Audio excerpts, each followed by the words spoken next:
ഹദീസിന്റെ കിതാബ് എടുത്തു നോക്ക്. ഒരാൾ അറിഞ്ഞുകൊണ്ട് ഒരു വഖത്ത് കളയാക്കി. എന്റെ പ്രിയപ്പെട്ടവരെ, ഇന്നത്തെ ഇശാ നമസ്കാരം ഞാൻ കളാക്കി എന്ന് ഇശാ നമസ്കരിച്ചില്ല. എന്റെ പ്രിയപ്പെട്ടവരെ, സുബഹിന്റെ സമയമായി, ഞാൻ ഇന്നത്തെ ഇശാ നിസ്കരിച്ചില്ല.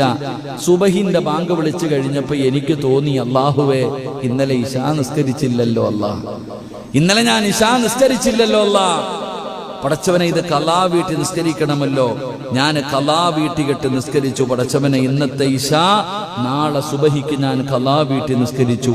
ആ കലാ വീട്ടി നിസ്കരിച്ച ഞാൻ 2,28,00,000 വർഷം നരകത്തിൽ കിടക്കേണ്ടി വരുമെന്ന് മഹാനായ നബിയുനാ റസൂലുള്ളാഹി.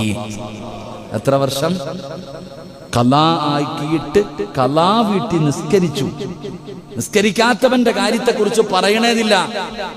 അള്ളാഹു ഒരു വക്കത്ത് നിസ്കാരം കളയായി പോയി, അത് കലാ വീട്ടി നിസ്കരിച്ചവൻ എത്ര കൊല്ലം കിടക്കണം?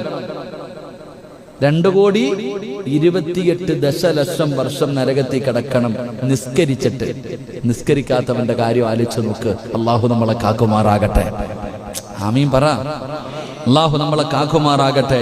എന്റെ പ്രിയമുള്ള സഹോദരങ്ങളെ, അതുകൊണ്ടാണ് മനഃപൂർവ്വം നിസ്കാരം ഉപേക്ഷിച്ചാൽ അത് വൻ കുറ്റമായിട്ടാണ് പറഞ്ഞിരിക്കുന്നത്. ചെറിയ തെറ്റൊന്നുമല്ല, സാധാരണ തെറ്റുകളായിട്ടല്ല. ഒരു നിസ്കാരം ഉപേക്ഷിക്കുന്നത് വലിയ കുറ്റമായിട്ട്.